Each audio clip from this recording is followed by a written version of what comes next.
Romanos capítulo 12, diz assim: rogo-vos, versículo 1, rogo-vos, pois, irmãos, pelas misericórdias de Deus, que apresenteis o vosso corpo por sacrifício vivo, que mais? Santo, que mais? E agradável a Deus, que é o vosso culto, grife aí, racional. Não está dizendo que é o vosso culto espiritual, não. É um culto racional. Você sabe a diferença entre um culto espiritual e o culto racional? É que o espiritual vem quando o Espírito Santo ele coloca dentro de mim a verdade de Deus. Mas é racional quando eu tenho essa verdade em mim e glorifico a Ele. Quem entendeu isso? Então o culto espiritual é quando a palavra do Espírito, a palavra de Deus, ela é trazida pelo Espírito Santo para mim. Ela é revelada para mim. Isso é um culto espiritual. Agora, se torna racional quando eu recebi essa palavra e glorifico a Deus através da palavra que eu recebi. E como é que eu posso glorificar a Deus na palavra que eu recebi? Através da minha vida transformada. Amém ou não amém? Então, vamos ler de novo para você entender o texto. Rogo-vos, pois, irmãos, pelas misericórdias de Deus, que apresenteis o vosso corpo por sacrifício vivo, santo e agradável a Deus, que é o vosso culto racional.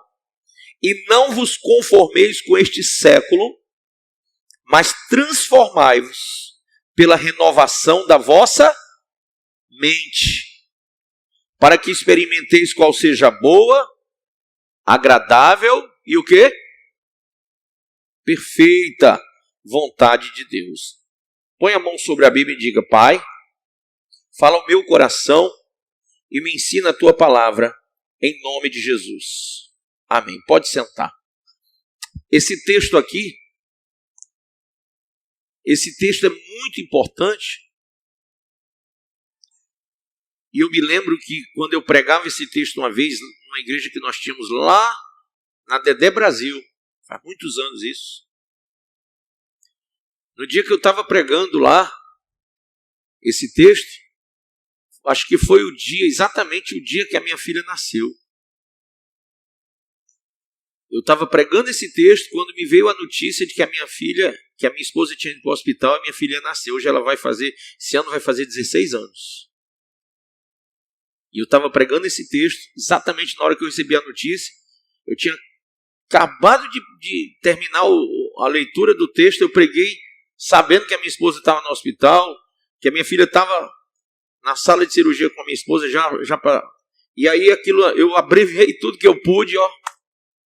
Cheguei na hora do parto. Só fui botando a roupa lá e entrei e participei do parto. Fiquei dentro da sala. Quase que eu morro. Era emoção misturada com aquela coisa de ver sangue, né? Que eu não consigo, sou muito bom de ver sangue. Mas, irmãos, olha o que a gente entende aqui nesse texto. Ele roga pelas misericórdias de Deus. Como é que você vai alcançar as misericórdias de Deus? Como é que você vai alcançar o mover de Deus de graça, de misericórdia? Há como alguém receber a misericórdia de Deus se não entender a misericórdia de Deus? Para você receber na sua casa a graça de uma família equilibrada, de um casamento abençoado, você tem que entender a misericórdia de Deus. Você tem que compreender isso aí. E é interessante que ele diz assim, que apresenteis o vosso corpo.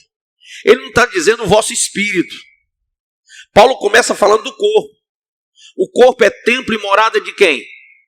Do Espírito Santo. Mas ele está falando do corpo físico. Ele está falando do corpo biológico. Ele está falando do corpo que nos remete ao pecado. Ele está falando desse corpo que você muitas vezes diz, olha, eu tenho necessidade. Eu tenho necessidade de me alimentar. Eu tenho necessidade de sexo. Eu tenho necessidade de exercitar, de falar, de enxergar.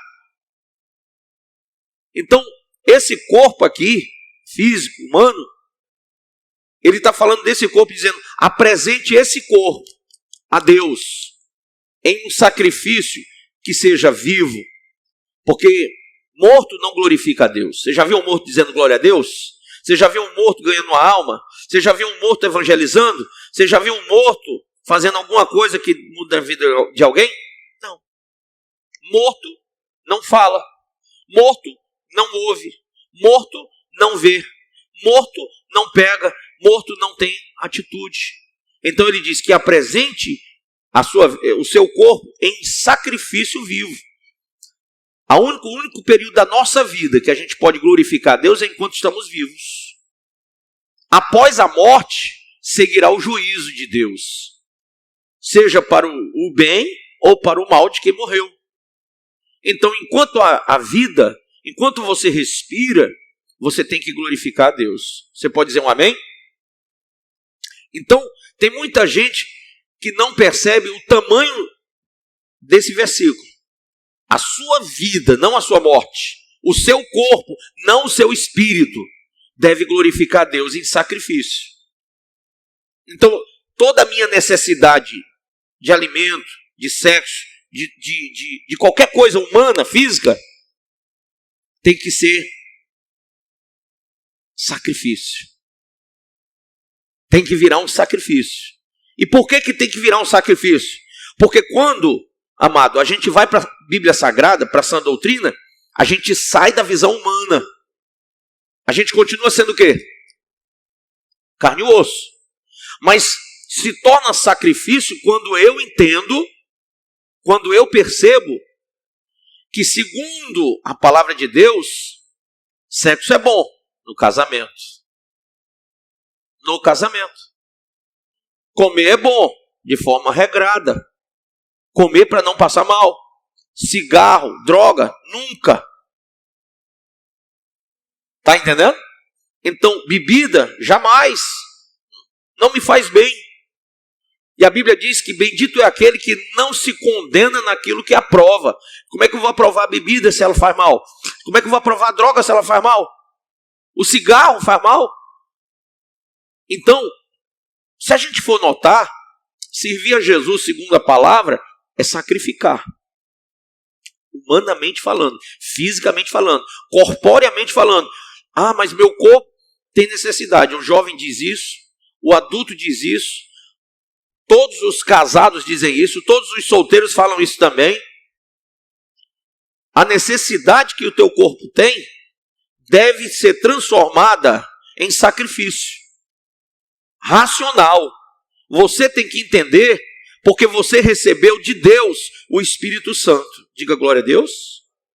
E o Espírito Santo traz a palavra de consolo. Ele disse, eu vou, mas vos enviarei aquele que vai consolar vocês. Quando vier alguém dizer para você, rapaz, vamos ali sair, nós vamos beber, fumar, vamos usar droga, vamos nos prostituir com 10, 12 mulheres, com 10, 12 rapazes, está entendendo? No caso das mulheres, enfim. O Consolador está dentro, já trouxe a palavra para você dizendo, não, isso não é para você. Você é nova criatura em Cristo Jesus. Você não precisa disso. Você não precisa da bebida, da droga, da prostituição, da impureza, da lascívia. Você não precisa vestir roupa imoral, indecente. Você não precisa falar igual ao mundo. Você não precisa falar palavrões. Você não tem que se misturar com quem não presta. Você está consolado para viver segundo a orientação da palavra. Esse é o culto espiritual. Quando eu recebo a orientação divina, quando eu recebo o pensamento de Deus através do Espírito Santo, esse é um culto espiritual. Ele se torna racional quando eu, que tenho a palavra, que tenho o Espírito da palavra, glorifico a Deus através dos meus atos. No meu corpo, eu começo a sacrificar de forma viva, santa e agradável a Deus. Então, fulano, você é tão bonitinha, bonitinho, né? Eu sou bonito para Deus. Eu sou bonita para Deus. Seu corpo é tão bonito para Deus. Seus olhos são bonitos para quem? Para Deus. E você começa a entender, racionalizar isso. O corpo não é bonito para você mostrar no Facebook. O seu corpo não é bonito para você expor para homem nenhum no meio da rua. Você não se tornou o que se tornou para poder ter relações com várias pessoas. Não. Você entende de maneira racional, porque o culto não é espiritual. Agora o culto é o quê? Físico, humano, corpóreo, racional. Eu recebi o Espírito Santo que me consola, que me faz entender. Agora que eu entendo, eu pratico isso de uma maneira objetiva. Esse corpo aqui é para minha esposa. Esse corpo é do seu marido. A Bíblia diz lá em Coríntios capítulo 7, que o corpo da mulher é do homem e o corpo do homem é da mulher.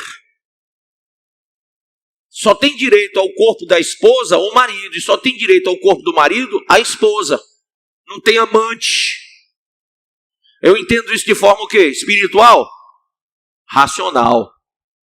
Porque se eu for entender de forma espiritual, o que eu tenho é apenas a palavra do Espírito em mim. Mas quando eu mesmo, tendo a palavra do Espírito, começo a declarar sobre mim mesmo, começo a botar os limites da minha própria vida e dizer, eu creio nessa palavra, eu aceito essa palavra, eu não aceito só Jesus como Salvador, não. Eu aceito a palavra de Jesus para regrar a minha vida, para regrar os meus atos, para regrar as minhas palavras, para botar regra em tudo que eu vou fazer. Então, isso deixa de ser só espiritual, porque deixa de vir só de lá. Começa a vir daqui, de mim, para ele. Ele começa a olhar e dizer, esse é o meu servo amado em quem me comprazo. Esse é o meu filho em quem tenho prazer. Eu tenho prazer nele. Ele achou graça aos meus olhos. Por que você acha que no meio de uma multidão de gente pecando e fazendo tudo errado, Noé foi achado graça aos olhos de Deus? Por que você acha que ele foi livrado junto com a família? Porque aquele homem não era igual aos outros.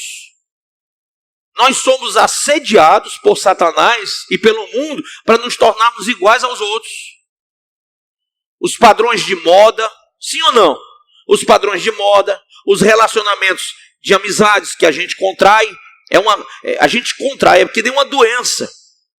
Amizade pode ser bom, pode ser uma doença também na sua vida.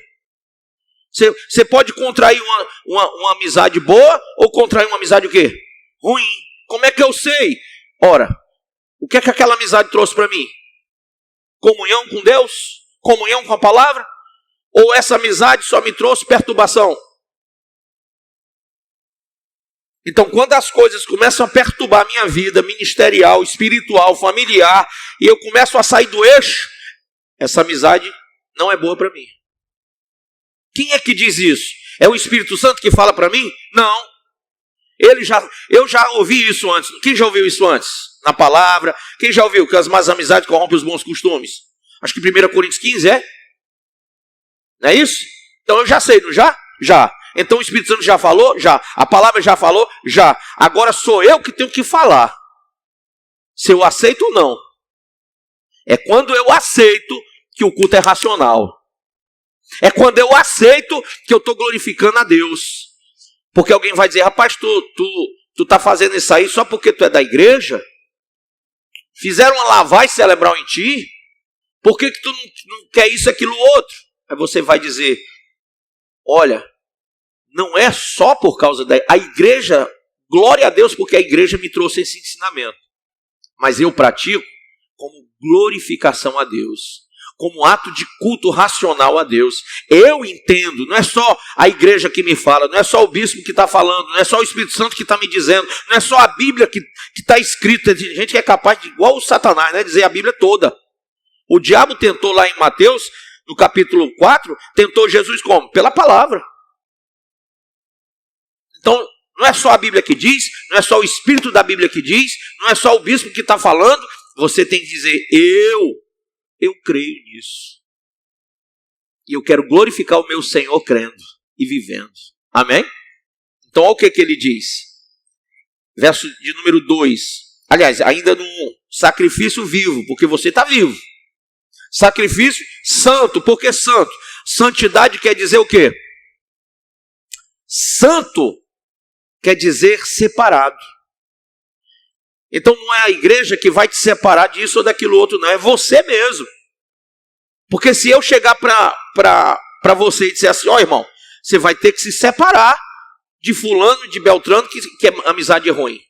Você vai ter que se separar desse negócio de estar indo para isso e para aquilo outro. Eu estou falando certo? Estou. Está na Bíblia? Tá. Eu tenho autoridade para isso? Tenho. O Espírito Santo em mim me constituiu para isso. Amém. Mas enquanto estiver vindo de mim para você, ainda não é glória para Deus. É glória na minha vida, mas na sua só começa com o ato da obediência. Quem está entendendo isso? Quando você obedece, não porque tem que obedecer. Você obedece porque você crê. Porque você entendeu e diz, eu vou glorificar o Senhor nisso. Então, é um ato agradável a Deus. Deus se agrada em ver a sua obediência. Amém ou não amém? Agora vamos lá. Isso é racional. Volto a dizer, isso não é espiritual. Eu entendi como homem. Deus falou comigo, sim. A palavra falou, o bispo ensinou. Mas eu entendi como pessoa, como homem. 2. E não vos conformeis com este século. Tem uma tradução que diz com este cosmos. E outra tradução diz com este mundo. E quando fala assim, está dizendo assim, ó, com esse período. Século, um século são 100 anos, né? Então, com este presente século, é esse período. O que está acontecendo nesse nosso período? Tanta coisa, né? Mas você não deve se conformar com isso. Porque o mundo vai tentar culpitar, trazer você para ele. O século é mau, o tempo é mau. O mundo jaz em trevas. Então, se você não tiver a racionalidade da fé, toda fé tem que ser racional. A fé não pode ser transcendental. Oh, eu estou aqui no meio de umas nuvens. Na hora que você cai da nuvem, você está direto no chão, meu amigo, sentindo dor. Tem crente que não consegue, ó, se desvia. Porque ele acha que entrar dentro da igreja é viver batendo asa. Você não está aqui para bater asa, não. Pode ter certeza que nem lá no céu você vai bater asa. Você vai receber um corpo, mas não é de anjo. Bispo, então o que é que eu tenho que fazer? Você tem que entender que você tem um chamado para ser filho, filha do Deus vivo. E santidade é uma coisa que eu tenho que racionalizar. Sou eu que tenho que me separar do que é ruim.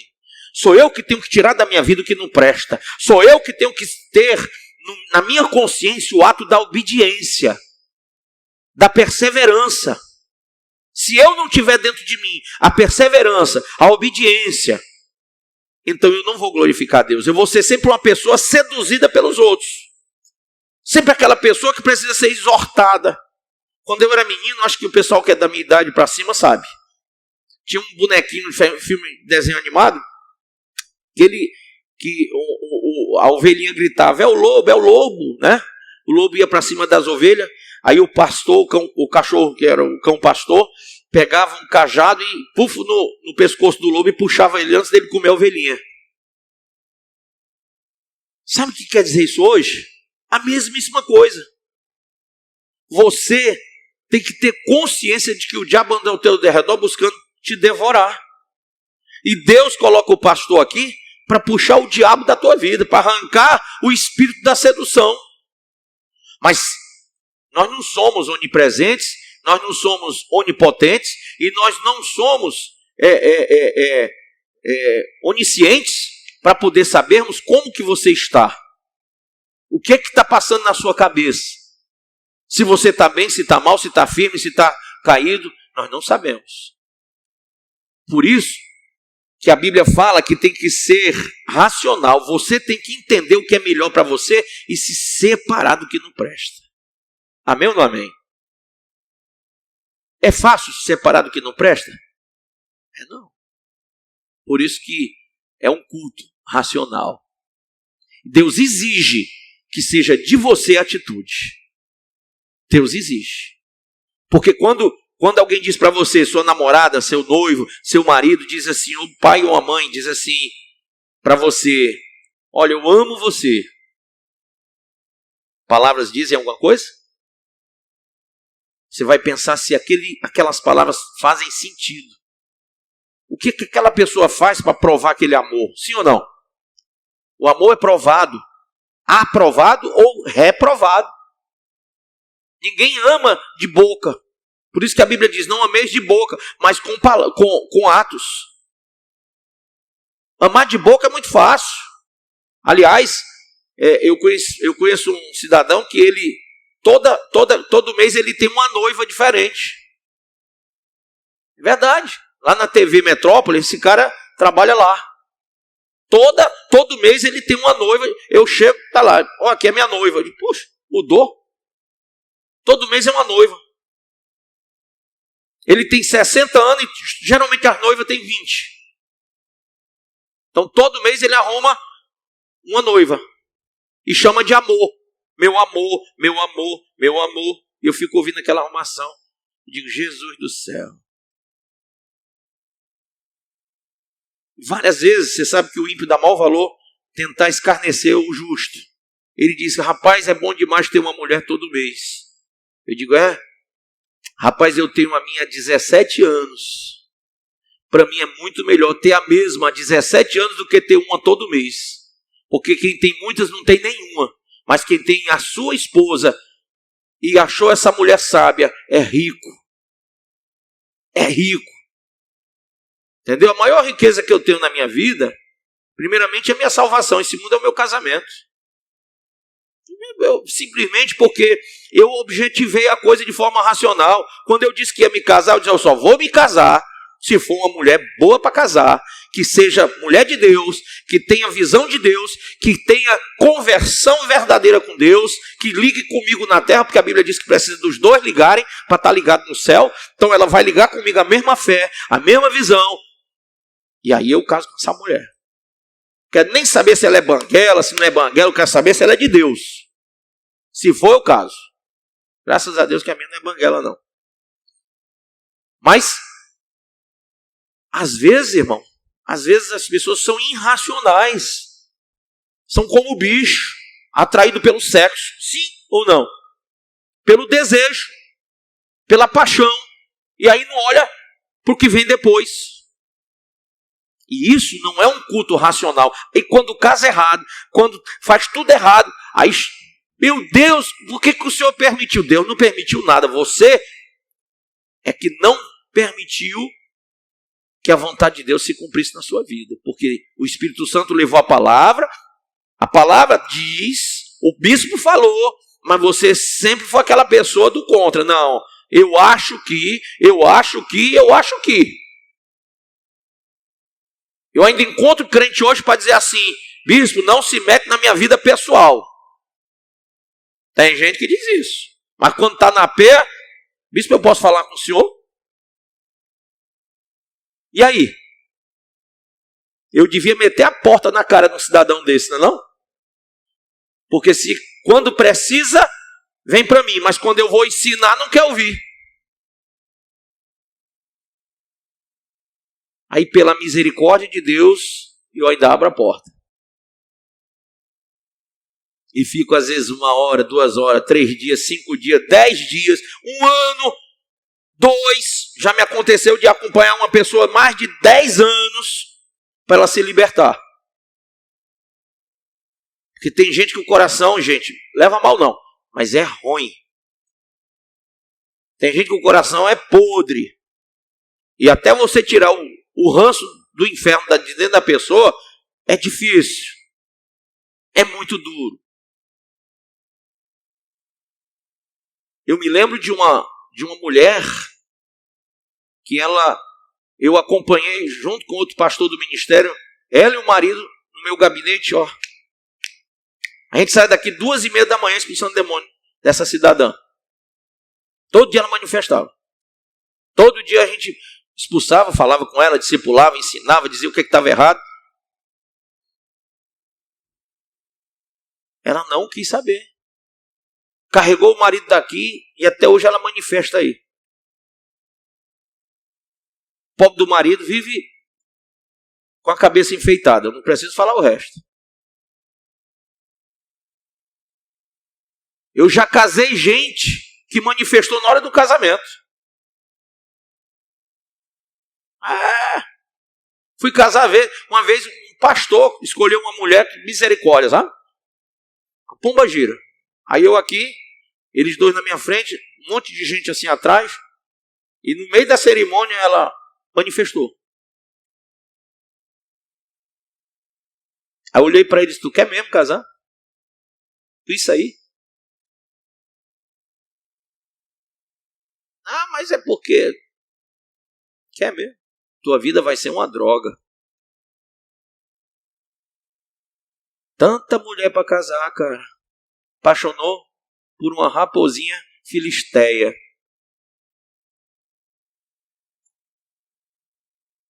Eu disse, demônio, sai dela, que eu estou fazendo um casamento. O demônio saiu. Ele volta para cá. Fiz o casamento. Deu certo? Divorciaram 4, 5 anos depois. Pastor, é pastor? Não, caiu. Foi avisado? Foi. Foi ensinado? Foi. O bispo falou. O Espírito falou. A palavra falou. Mas o racional dele não quis ouvir. Quem está entendendo isso? O racional não quis ouvir. Que coisa linda, levantou a mão. O racional não quis ouvir. Quando uma criança entende isso, imagine um adulto como é que deve ser responsável de entender, né? O racional não quis ouvir. Então, olha que coisa forte esse texto, gente. Não se conforme com esse mundo, com esse século, pode ser o que for que o mundo esteja oferecendo para você. O mundo oferece muita coisa. Não queira saber. Não queira saber. Se você entender o primeiro versículo, tudo que vai importar na sua vida não é só o que Deus mandou pelo Espírito Santo para você, não. É o que você pegou para mandar de volta em glória. E eu detesto o crente que fica gritando e dizendo glória a Deus e fazendo reteté, como eles chamam, e a vida é uma desgraça. A vida é uma desgraça. Aliás, quantos crentes vocês conhecem que tem essa arrumação, né? E cadê esses crentes agora, nessa pandemia? Tá tudo com medo dentro de casa. Cadê o Deus deles? O Deus desse século cegou o entendimento deles. Está lá em João 8. Cegou. O diabo. O pai da mentira. Então, versículo 2.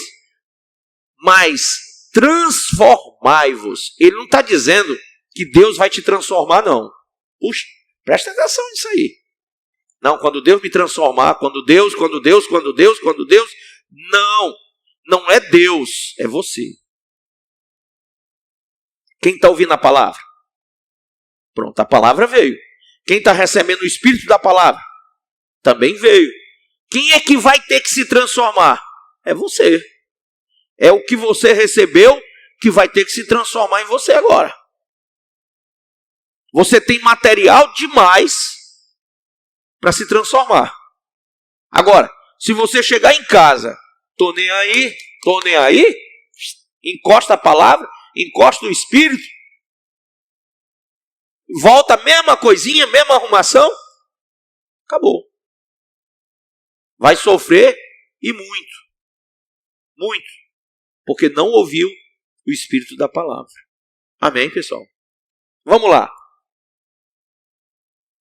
Diz assim, mas transformai-vos. Como é que se transforma, meu bispo? Pela renovação. Que renovação? Essa renovo quer dizer algo de novo que veio. Você não tinha isso.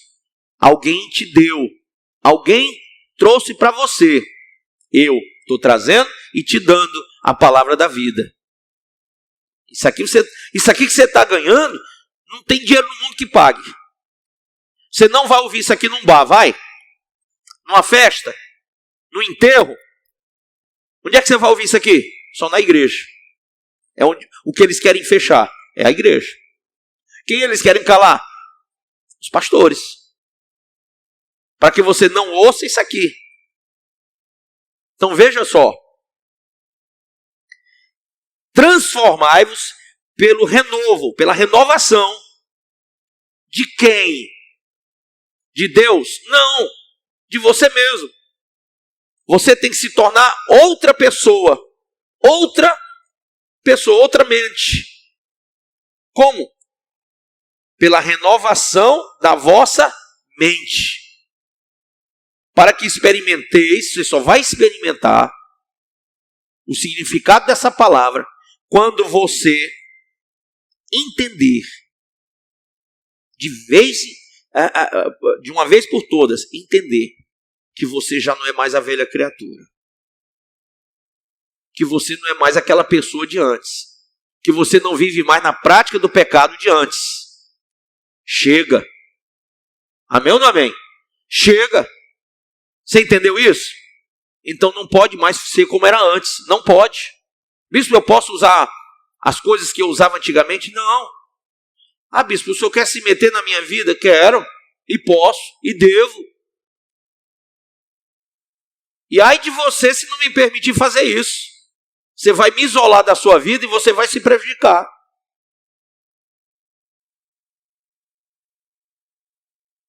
É incrível isso, né? Mas aquele que não for como uma criança, a Bíblia diz, não verá o reino de Deus. Não verá Deus. Tem que ser puro como uma criança. Aí vamos entender isso. Quando você diz a uma criança algo, a criança tem que obedecer, sim ou não? É. E se ela não obedecer, o que é que você faz? Castiga. É ou não é? O bom pai, a Bíblia diz, castiga o filho, sim ou não? Irmãos, nós temos que ser puros como crianças. Mas nós queremos o castigo? Aceitamos? Quando vem? Não. Palavra de exortação? Não. Puxão de orelha? Não. Sacode santo? Já ouviu falar que tem um sacode santo? Eu sou mestre em dar sacode santo. Quando eu vejo que está nas últimas, que vai morrer e vai para o inferno, eu chamo lá no gabinete e dou um sacode santo. Já tentei de tudo, não deu certo. Tinha uma senhora que ela gostava de gritar todo mundo, marido, filho, todo mundo. E eu notei que aquela mulher estava indo para o inferno mesmo, ela dentro da igreja era aquela planta, comigo ninguém pode. Tentei. Depois de vários tempos que eu tentei e não deu certo, chamei ela no gabinete. Eu disse para mim mesmo, essa vai ser a última tentativa. Comecei a falar nesse tom aqui, senhora, tudo bem? Como é que está, irmã? Pai do Senhor, tudo bom? Ela começou logo assim. O que é que o senhor quer comigo, pastor? Eu falei num tom, ela subiu o tom. Aí eu opa, então ela me deixou subir o tom também. Eu quero falar com a senhora. Por quê? Porque eu sou seu pastor. Aí começou. Vai subir o tom mais ainda? Vou. Eu vou também. Aí começou. O quarteirão todo ouvindo. Dei-lhe um sacode santo. E cale sua boca. Cale sua boca. Aí ela ficou naquele negócio. E fica calada. Ela ouviu.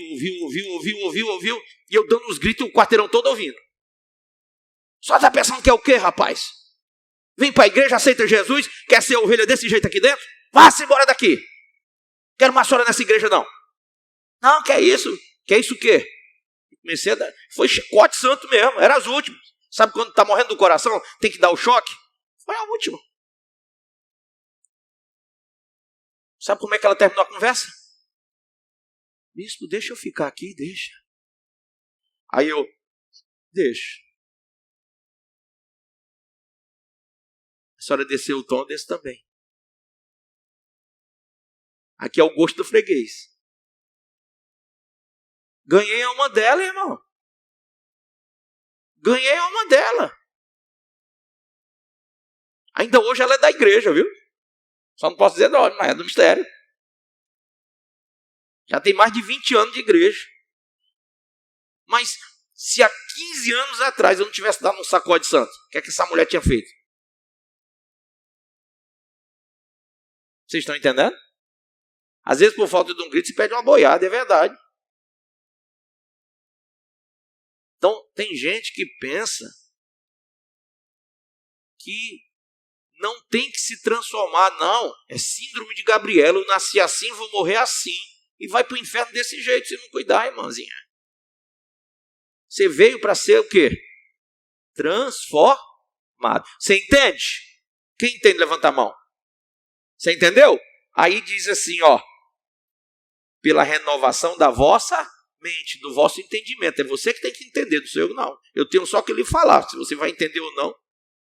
Se entender, entendeu. Se não entender, não entendeu. Mas quem não entende é porque não quer, porque explicado está. Explicado está.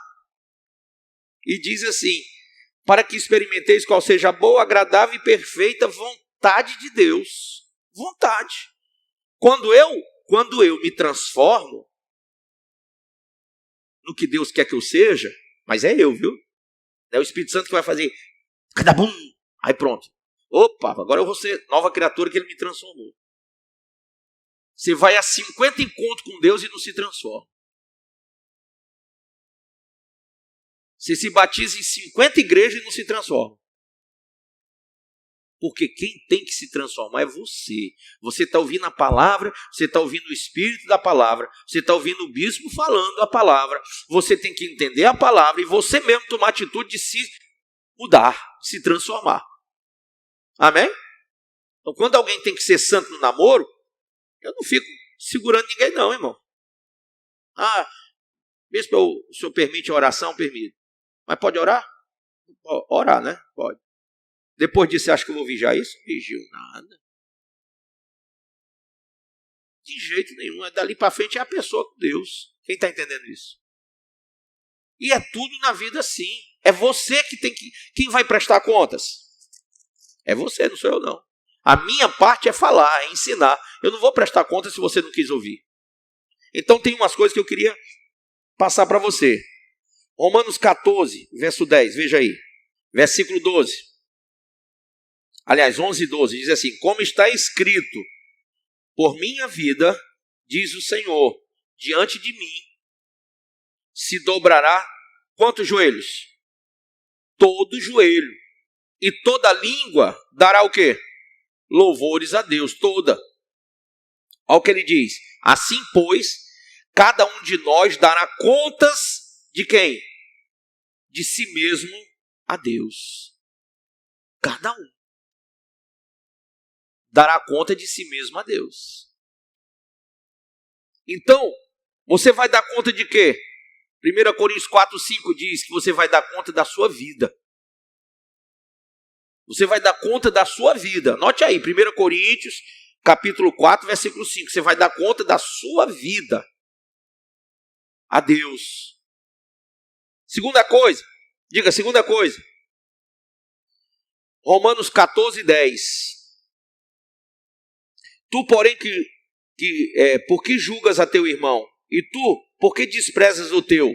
Pois todos compareceremos perante o tribunal de Deus. Então, nossas atitudes com os outros serão julgadas também.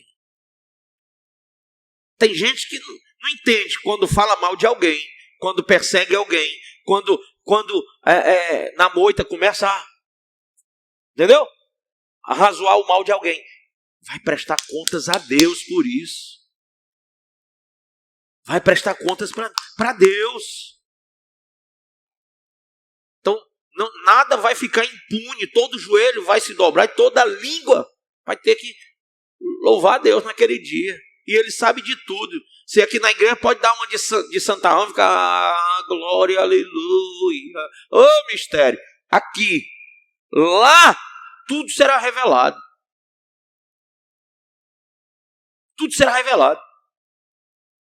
Então, o mais importante é que você glorifique a Deus aqui. Porque aqui é daqui e por aqui que você vai ser julgado. Não é lá não. Lá vai ser tudo mostrado. Vocês entenderam isso? Então vai prestar contas pelas atitudes que você tomou com o seu irmão, com a sua igreja, com o seu pastor, com o seu bispo. E aí? Por quê? Deixa eu fazer uma pergunta aleatória. Já desobedeceu mãe e pai? Já? Quando era menino? A peia comia se desobedecesse. Mas desobedeceu, senão a peia não tinha vindo. Né? Desobedeceu por quê? Então, mas desobedeceu por quê? Era pequeno demais, quer dizer, não entendia. Quando passou a entender? Parou de desobedecer? Aplauda ele.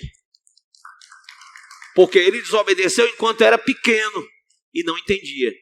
Então, Deus vai te perdoar enquanto você não entende. Mas eu tenho certeza que todo mundo aqui sabe quando está errando. Sim ou não? Então, daí para frente não tem perdão não, filho. Tem que ter obediência. Tem que ter obediência. Entendeu? E nem ela. Na verdade, quando a gente não entende as coisas, a gente sofre também as consequências. Tem gente que diz, então eu prefiro nem entender nada. Mas você vai sofrer do mesmo jeito. É melhor sofrer sabendo, se quer ser desobediente. Porque assim, se eu fizesse quando era pequeno uma coisa errada, eu levava peia da minha mãe. Porque meu pai não era muito de bater não, mas minha mãe metia a sola. Eu levava peia, mesmo se eu não estivesse entendendo. Agora, eu às vezes ficava, mas eu apanhei por quê? Eu queria entender isso. E foi quando eu comecei a entender por que eu estava apanhando, que eu parei de fazer o que era errado, que eu não queria mais apanhar. Mas tem gente que é ruim. Quando descobre por que apanha, mas eu vou continuar fazendo só de birra. E aí? Apanha mais. Uma chinela vira um pau de sebo, vira uma corda, vira um cinturão grosso. E depois vira um cacetete de policial. Ou não? Um spray de pimenta. E por que está apanhando desse jeito, meu filho? Porque na primeira peia que eu levei, era para eu ter aprendido. Era para eu ter entendido logo lá atrás. Tinha me poupado todas as outras. Mas eu fui duro de entendimento. Por que a Bíblia está dizendo que você tem que entender? Para evitar o que vem depois. O que vem depois? Céu é glória, mas inferno é o quê? Destruição. E pode, para o desobediente só tem inferno. Sim ou não? Para o cara que é desobediente a Deus, que casa com uma mulher, vai vir o quê? Divórcio, briga, contenda. Então, às vezes você não olha, mas você devia olhar. Como é que é essa pessoa com pai e mãe? Eu jamais me casaria com uma má filha. Minha mãe me ensinou que uma boa filha será uma boa esposa. Eu decorei esse negócio. Não olhei para rosto, não olhei para corpo. Não, vou olhar primeiro se ela é boa filha em casa. O que a mãe dela fala dela? Que quando a mãe diz assim, essa daqui, tu vai ver, quando tu casar, essa daqui vai, olha, isso aqui vai te dar um trabalho. Deus me livre. Mas tem peito de aço que diz, pode deixar que eu cuido dela, cuida. Cuida, que eu quero ver. Ei, meu irmão, você só entra no jugo desigual porque quer. A Bíblia ensina, sim ou não? Então, você vai prestar contas. Quais são as minhas motivações? Aí, abra em 1 Coríntios 4, 5, para a gente ver isso aqui. É muito legal esse texto. Só para terminar. 1 Coríntios, capítulo de número 4, diz assim, assim, nada julgueis antes da hora devida. Aguardai até que venha o Senhor, o qual não somente trará à luz o que está em oculto nas trevas, mas igualmente manifestará as intenções de quê? Dos corações. Então, nesse momento, cada pessoa receberá de Deus a sua recompensa. Então, aguarde que Deus está vindo aí. Está tudo preparado. Aguarde. A pessoa que me causa um mal, eu não vou pagar o mal com o mal, não. A Bíblia diz que a nossa vingança de quem é? O Senhor. Então, aguarde, meu filho. Fique na fila aí, esperando. Você faz um mal a uma pessoa, fica aguardando. Vai vir lá do trono de Deus a resposta. Ah, mas eu fiz, mas ninguém sabe. Ninguém sabe. Olha o que diz aqui o texto. O qual não somente trará à luz o que está em oculto. Você fez lá escondido, mas Deus vai mostrar para o mundo todo ver. O mundo todo vai ver o que você fez em oculto. Não adianta se esconder não, filho. Você esconde hoje de 1, 2, não pede perdão, não vai lá e se ajoelha e chora e diz, ô irmão, me perdoe, eu falei mal de você, eu fiz mal a você, eu fiz tudo por trás dos panos para você não saber que era eu. Se você não vier pedir perdão agora, isso vai ser mostrado para o mundo inteiro no dia do juízo. Que coisa forte, né? Deus trará à luz o que está em oculto. E olhe mais. Mas igualmente manifestará as intenções do coração. Não, mas eu fiz isso porque eu estava atribulado, eu estava aquilo outro. Deus vai mostrar por que você fez também. Não é só o que você fez, não. É porque você fez. Vai ser mais feio ainda? Vai. Bispo, como é que eu me livro dessa situação que já está preparada para mim? De forma racional, a sua vida tem que ser transformada pela renovação do seu entendimento. Entendeu isso aqui? Então, ajeite sua vida. Transforme sua vida. Transforme sua maneira de ser. Transforme sua maneira de falar. É assim que funciona. Bispo, o senhor aceita uma pessoa na igreja com trejeito homossexual? Não. A Bíblia diz que vai ficar de fora do reino. Eu não posso aceitar. Nem Maria João, nem João Maria. E aí? E aí que cabe a mim dizer, a Bíblia fala, o Espírito revela e a pessoa que tem que obedecer e se transformar. E se ela não se transformar, vai pagar por isso. Vai pagar. Ah, mas é porque eu tinha necessidade, emoção, desejo, sei o quê. Isso tudo vai ser revelado, que é pior, tua vergonha vai ser maior ainda. Só não vai a juízo quem aqui na terra pagar o devido penhor, ou seja, pagar o preço de uma vida transformada, renovada, uma vida ilibada, santificada. Então, você prefere aqui ou naquele dia? Aqui tem perdão. Lá naquele dia só vai ter juízo. O mérito de lá não é quem quer ser perdoado, não.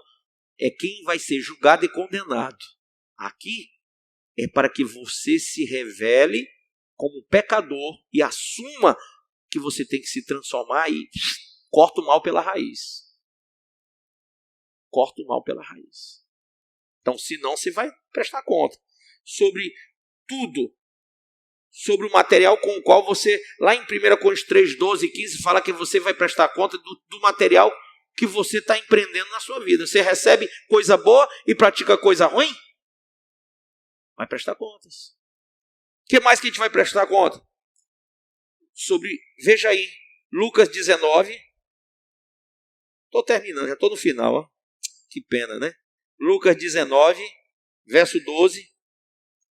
Disse Jesus, certo homem, verso 12, viu? 19, 12. certo homem de nobre nascimento partiu para uma terra longínqua com o objetivo de ser coroado rei de um determinado reino e regressar. Convocou 10 dos seus servos, a cada um confiou uma moeda de ouro, e orientando a todos lhes disse: fazei com que esse dinheiro produza lucro até que eu volte. Entremente, seus súditos o odiavam e por isso mandaram uma delegação atrás dele, protestando: não queremos que este venha a reinar sobre nós. Contudo, ele tomou posse do reino e voltou. Então mandou chamar os servos a quem deram o dinheiro, a fim de verificar o quanto haviam lucrado. O primeiro chegou e relatou: Senhor, a tua moeda de ouro rendeu 10 vezes mais, ao que o Senhor o elogiou muito bem, servo bom.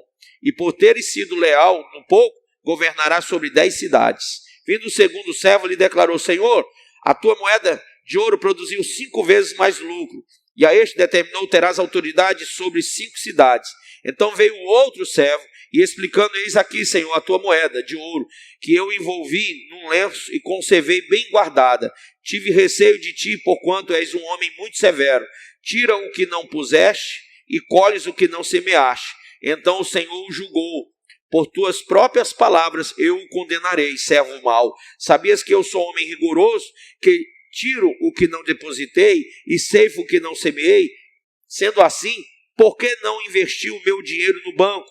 E então, no meu retorno, receberia os juros. Em seguida, dirigindo-se aos que estavam presentes, ordenou: tirai-lhe a moeda de ouro e entregai ao que tem 10. Eles argumentaram: mas, Senhor, ele já possui 10 vezes mais do que recebeu. Ao que ele proclamou: contudo, eu vos asseguro que a quem tem mais será concedido, mas a quem não tem, até o que tiver lhe será tirado. E quanto àqueles que se levantaram contra mim como inimigos, rejeitando o meu reinado sobre eles, trazei-os imediatamente aqui e executai-os diante de mim. Olha como é que vai ser aquele dia. Olha como é que vai ser o juízo. Quem não quis que ele reinasse? Deus não é o rei dos reis e senhor dos senhores? É ou não é? É. Mas ele reina sobre a sua vida? Reina ou não reina?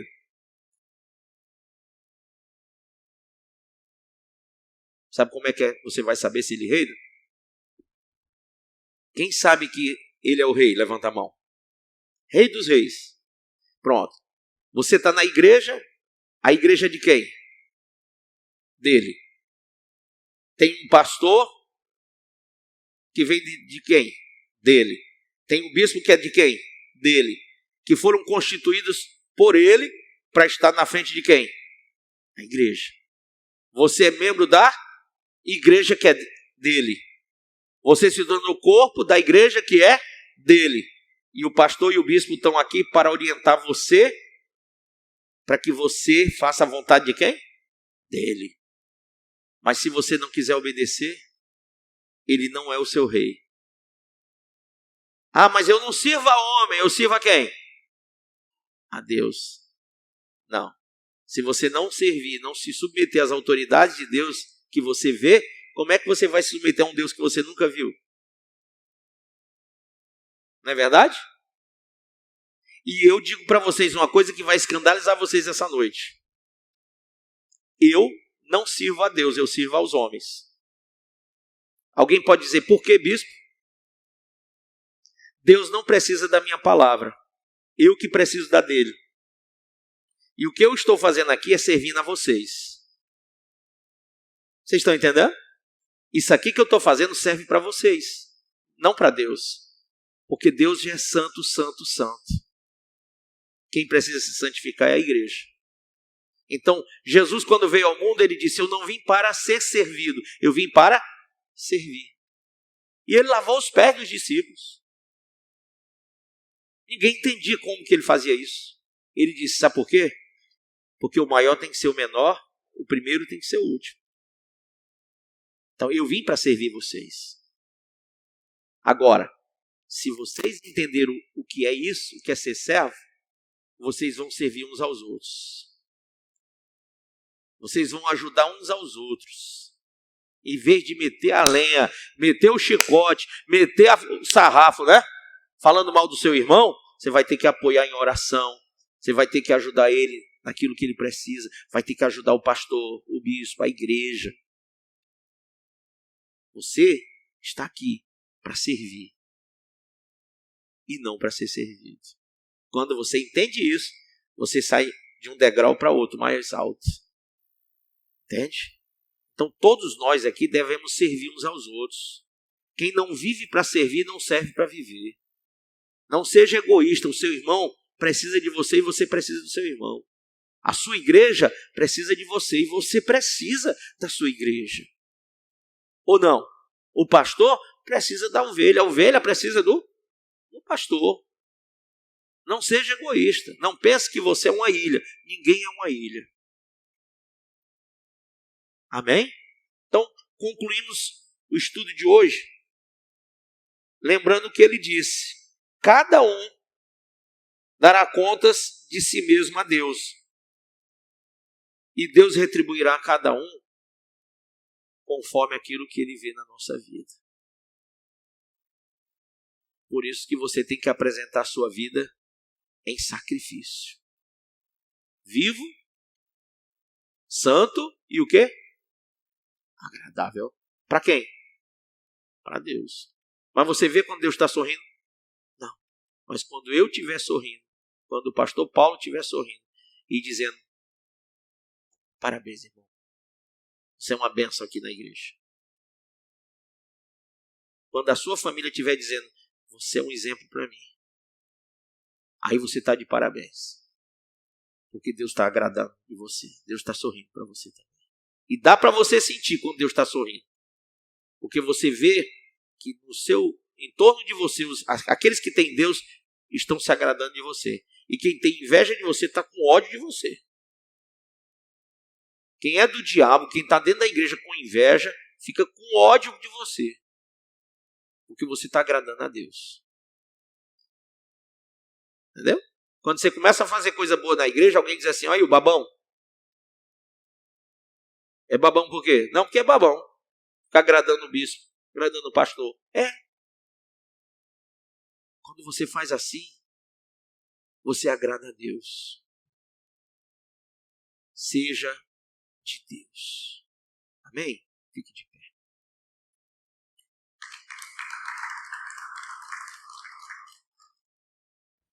Você acabou de ouvir essa poderosa ministração da Palavra de Deus. Eu creio que sua vida foi abençoada. Eu quero que você ore comigo, profetizando sobre a sua vida a salvação que vem de Cristo Jesus. Ore conosco. Deus Pai, em nome de Jesus, nós te agradecemos por esta palavra. E que o Senhor possa abençoar a vida de cada um que nos viu, que nos ouviu nesse dia. Deus Pai, em nome de Jesus, que esta pessoa esteja agora entregando a sua vida, recebendo a salvação que vem do Senhor. Pois assim, Pai, nós profetizamos salvação, cura, libertação, em nome do Pai, do Filho e do Espírito Santo de Deus.